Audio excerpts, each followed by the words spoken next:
And hello, everyone, and welcome back here to Tournament Central as we bring you coverage of the 2023 United States Women's Disc Golf Championships. As we join you live from Burlington, North Carolina, as our FPO competitors have just wrapped up their second rounds at the Regulator in pursuit of the final major title of the season. My name is Dustin Murray, and joining me for the FPO coverage this afternoon to wrap things up for today is going to be Brian Earhart. As we take a look at the leaderboard, we can see that a outright leader has emerged. We entered today with a three-way tie for first, but now Henna Blomroos holds onto that title by herself. She had a bit of a slow start, but she shot an eagle on 6 and then attacked the back 9 beautifully, shooting 3 under par and taking a 2-stroke lead heading into moving day. Brian, obviously, Henna has been a consistent top 10 finisher this year. She came 4th at Worlds this year. She's got it done at the majors on several occasions. I think the big thing that we're seeing these past 2 days is the putting is online. She was 75% yesterday from C1X. Today, 83%. I think she was 10 for 12 or something like that. So she is getting it done, Brian. I mean, what are your thoughts on Henna as she has become the front runner of this tournament? Doing what she needs to do. She doesn't need to be 100%. She is such a good thrower of the disc that if she just plays the way that she always plays off the tee, I mean, the putting is going to be just fine. Everything is a bonus because she's so good at throwing the disc.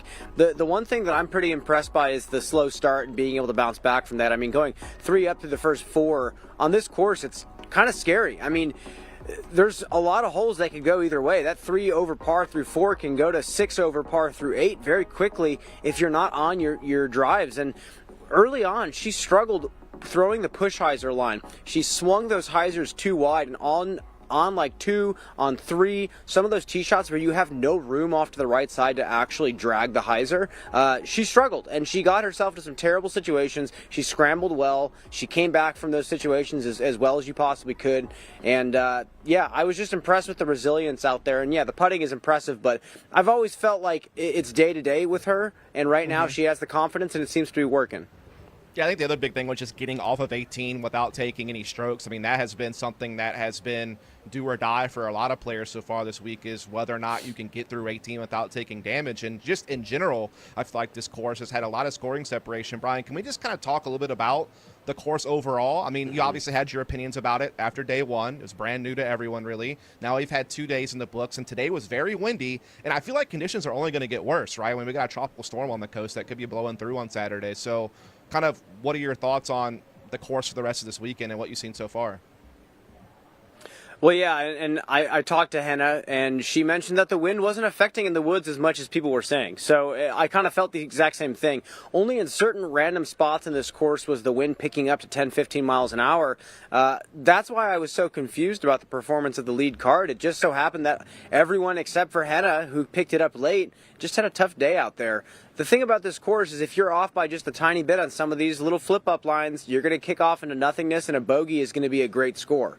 And we saw with multiple players playing like 7 or 8, kicking down into hole 3's fairway and having to scramble from there. I mean, this course is brutal, and a lot of the slopes can take you hundreds of feet away from the basket, and it makes it very challenging to scramble. So that's what's happening, and that's why over the next 2 days, Saturday, Sunday, we're going to have more surprises. I mean, today saw some shakeups on the leaderboard, but this is literally just the beginning.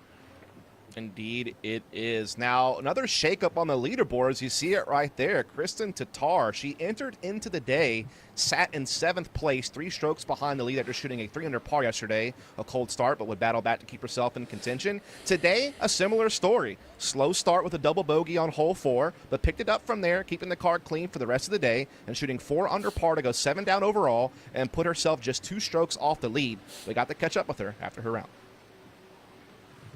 I mean, it has felt such a struggle for some reason for me. I don't even know why. I feel like I don't have the right mindset or focus. Something feels off.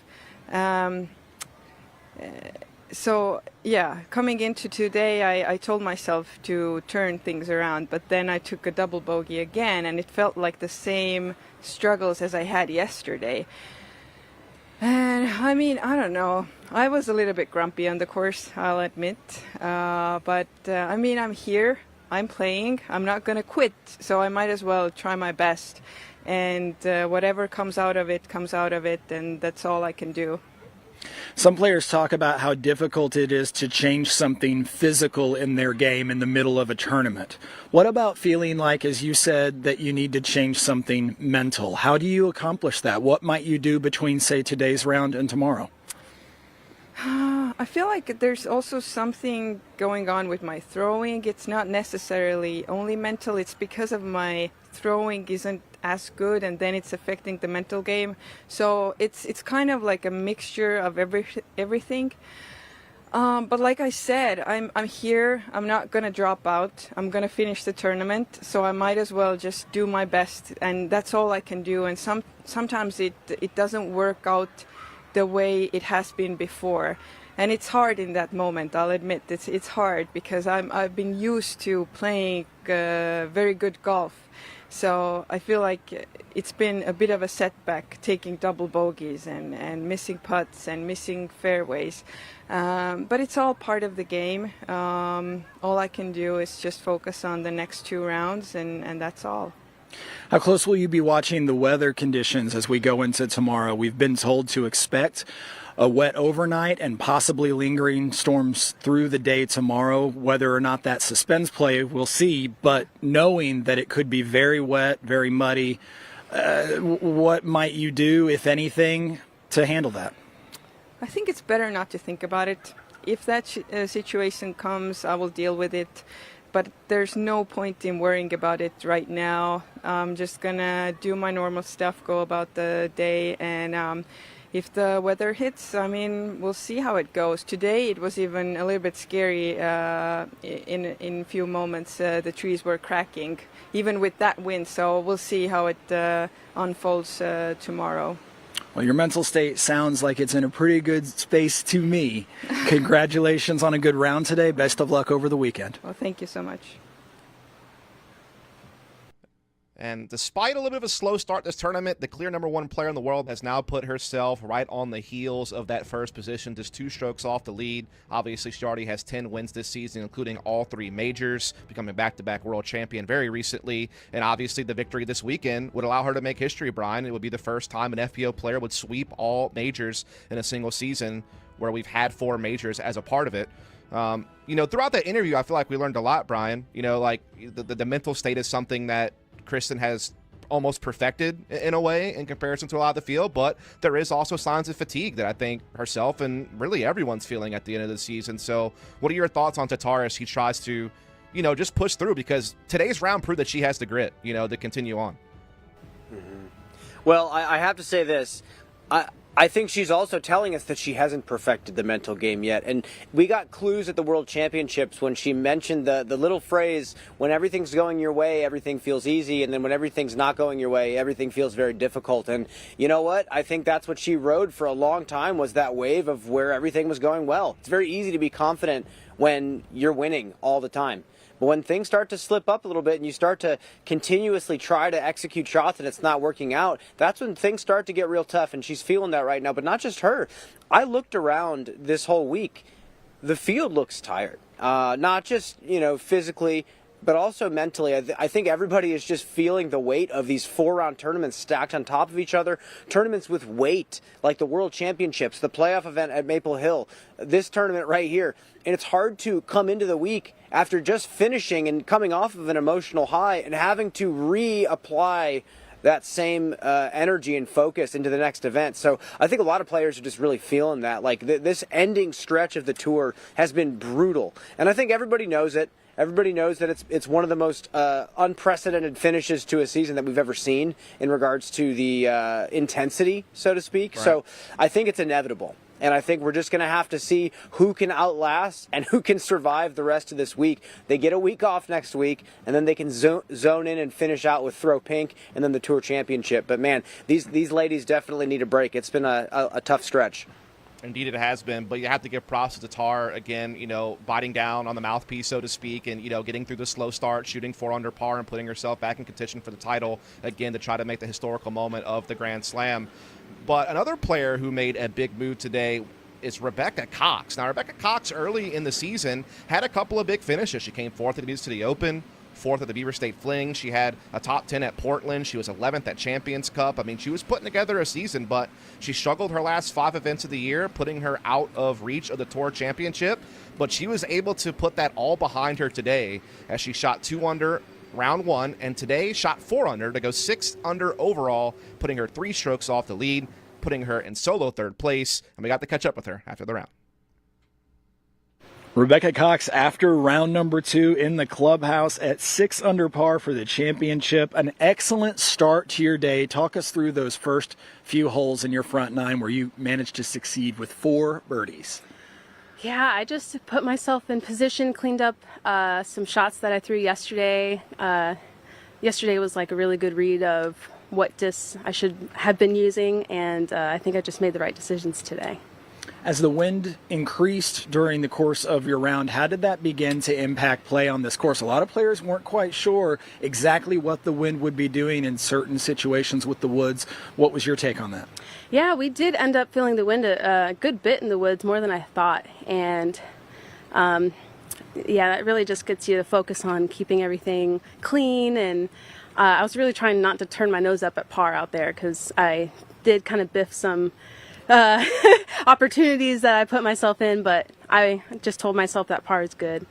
Let's talk about that a little bit more. In the course of a tournament, you're going to have stretches where you're hot and stretches where you're not. In this case, you started the round very hot, and then it was a long string of pars. You ended up bogey-free, which is an accomplishment. But talk about whether or not that adds to pressure. Are you telling yourself that things are okay and looking at scores at all? How is it that you're handling those stretches where you might not be sure if you're playing well compared to your competition? Well, it was nice to have Nathan on the bag, someone who can kind of like redirect my focus to what matters in the moment. And yeah, that back 9, I played the back 9 really well yesterday, so it was really frustrating to not get some of those birdies that I got yesterday. But at the same time, I had Nathan there saying, "It's all right, you're fine," and I'm like, "Yeah, you're right." Well, regardless, you went bogey-free on day number 2. At the halfway mark of this PDGA major, you have posted 6 under par, something for everybody else to shoot for. Congratulations. Best of luck the rest of the weekend. Thank you.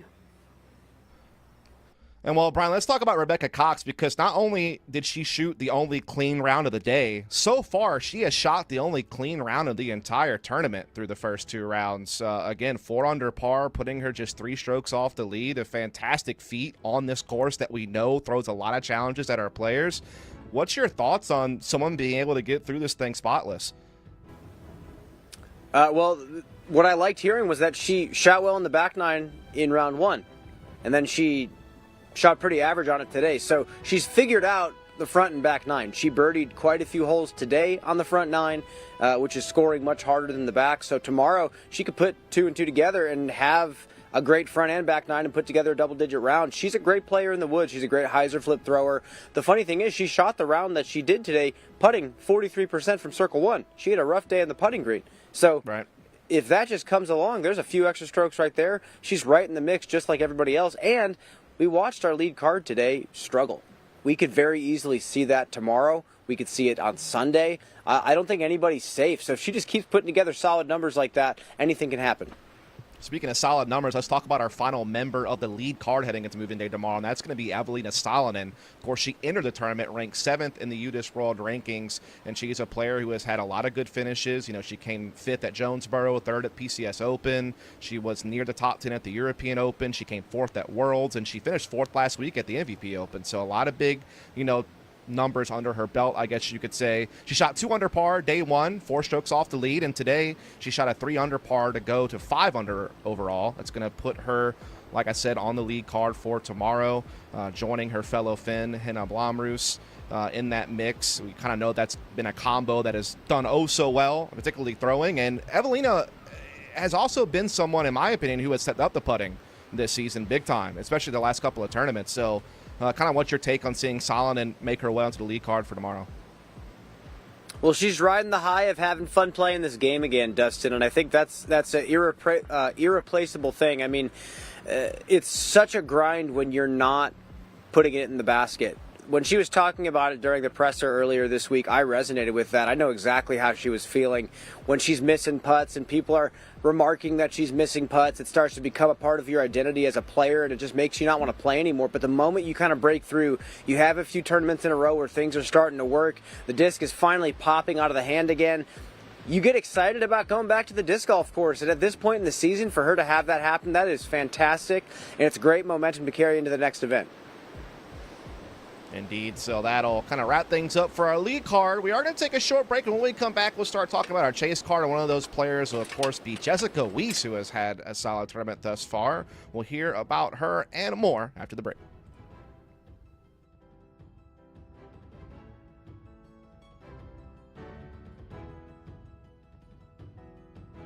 Hello, we're Kenna. We're a Dutch growing company. We love plants, and we want to tell you some cool things about them. Just like humans, plants can communicate. They can sense when another plant is close. Plants look out for each other too. They warn neighbors about nearby threats by secreting substances. And studies have shown that plants love a good tune. We love and understand plants. Let our passion excite you too.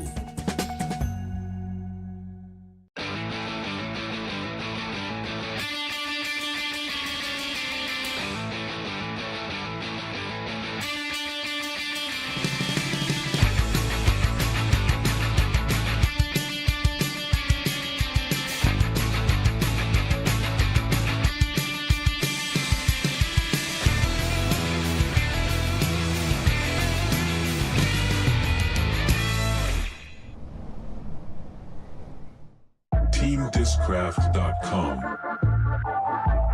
All the team favorites on one site.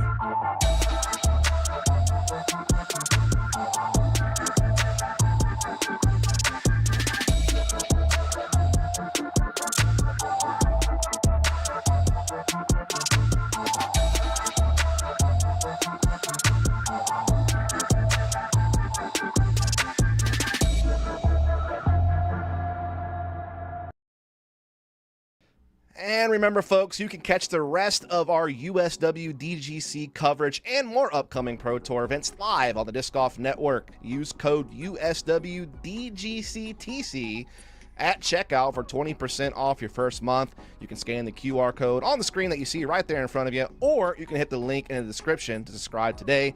And with that said, let's hear from Jessica Weese, who sits on top of the chase card for Moving Day tomorrow. Jessica Weese, with a couple of players left on the course, this could change, but at the moment you are in the top 5 halfway through a PDGA major. How does it feel? Wow, I'm honestly a little bit surprised. The whole goal was just to really just play clean, get off the tee clean, and then, make up strokes. So a lot of colors on your scorecard, some birdies, overcoming some bogeys. Talk about mentally what it takes to overcome bogeys in the middle of a round. You can't go back, no mulligans in this game. Just talk about that aspect. So I know that this course is really technical. There's so many trees out here. So one bad hole is definitely going to come. A couple bad holes might come, but you just got to be mentally prepared, buckle down, and focus on the next shot, the next hole in front of you. Any changes in the game plan going into the weekend? Not just talking about the weather, but also talking about any changes to your execution on certain shots now that you've seen the course twice? I made a couple different changes on the course today. There was a little bit more wind than in practice or the first round, so I had to make a couple adjustments. Me personally, I can throw backhand or sidearm really well, so I was just trying to favor the wind. Instead of trying to fight against it, I was trying to use it. And that's probably one of my biggest tips. So any changes for tomorrow then, or will you stay with today's plan, or will you go back to yesterday's plan? It could change. It just depends. I heard that weather could be coming in.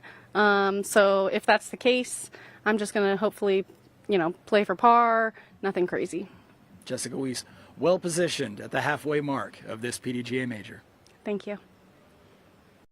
And those were the words of Jessica Weese, who now sits in a tie for 4th and on top the chase card after shooting 5 under par across the last 2 days, putting her 4 strokes off the lead. Of course, she is ranked within the top 25 in our UDIS World Rankings. Has had some big finishes this season: 3rd at Austin, 7th at Champions Cup, a top 10 at the European Open, and several other top 10 and top 15 finishes on tour, So a player who, throws both ways very well, backhand and forehand, and has been doing really well so far. Thoughts, Brian? Are you kind of shocked to see Weese in this position, or are you kind of, expecting that her game would match well for this course? Yeah, not at all. I'm not surprised in the least bit. I mean, she's one of the best throwers with both spins that we have in our game. I can't wait to see her play out there. I think when it comes to scrambling, that's the other thing that she has over a lot of people. She's not afraid to throw some trick shots. She has some incredible forehand rollers up her sleeve. She can lay down some sweet backhand rollers. She has a lefty backhand if she needs to bust that out at some point. I mean, she has a lot of tools to scramble from some really tough situations on this course. And for her, it's just get the short game there. Make sure you're knocking down the circle 1 putts, and she's right there gutting for the lead. Indeed she is. Now, someone who's still in it, though she had a little bit of a tougher day, is going to be Hailey King. Obviously, she's our reigning USW DGC champion and was in a 3-way tie for the lead after our first round. She's also a player who has done well for herself this year, winning DDO as well as recently winning the MVP Open. Again, she entered the day with a share of the lead, but she struggled throughout the day. Just an up-and-down round, winds up putting her at 4 under overall, tied for 6th, and now 5 strokes off the lead. Obviously, you got to see her play up close today. Kind of what's your take on what you saw from King today and what needs to be adjusted heading into the rest of the tournament? Yeah, well, if we get nitty-gritty here, it looked like on some of these shots where she needs to throw a hyzer, but she needs to throw the hyzer forward, she wasn't bracing. It felt like she was kind of opening the hips early, yanking the disc to the right, and on some of those holes, yanking the disc to the right is going to kick you off into a terrible position, and that's where a lot of her big numbers came from. So I think for Hailey, it's just show up the next day and do your best. I saw her grabbing her elbow quite a bit. I don't know if that's just general soreness. I don't know if there's something going on. She kind of keeps her cards close to herself when it comes to those things, so we're probably not going to know. And that's fine. I think for her, she has 2 rounds left. We got to give her the benefit of the doubt. She just came off a huge victory last week, and obviously she wants to defend her title. So you know what? You can afford 1 bad round. She's still right in the mix. She just needs to come back firing these next 2 days. Couldn't agree with you more, Brian, and we appreciate all of your insight. And folks, we appreciate you tuning in to the podcast. But that's going to do it for today here for day 2. But again, we will be back tomorrow for moving day right at 1:30 p.m. Eastern yet again for our pre-show for Tournament Central. As we take a final look at the leaderboard, we'll let you folks go, and we hope to see you tomorrow. Have a good one. See you next time.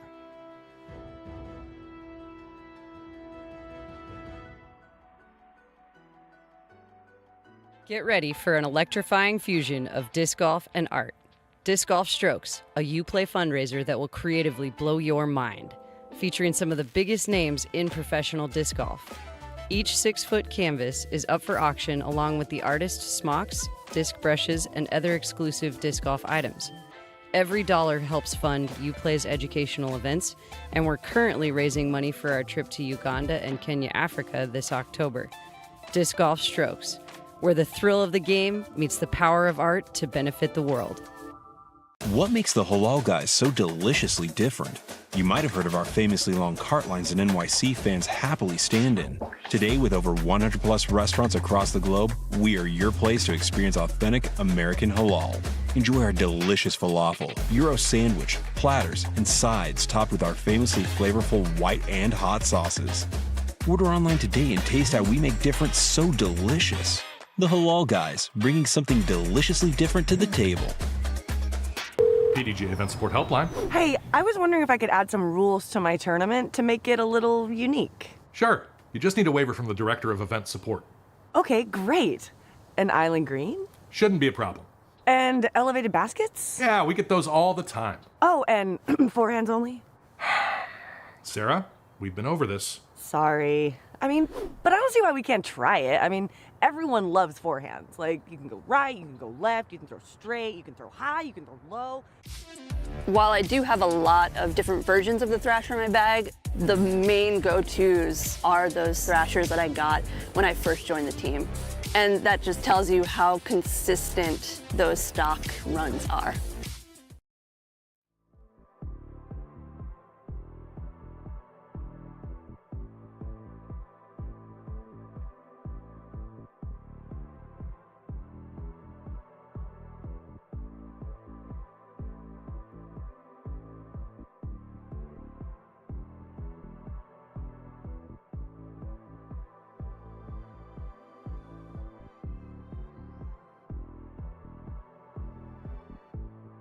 Get ready for an electrifying fusion of disc golf and art.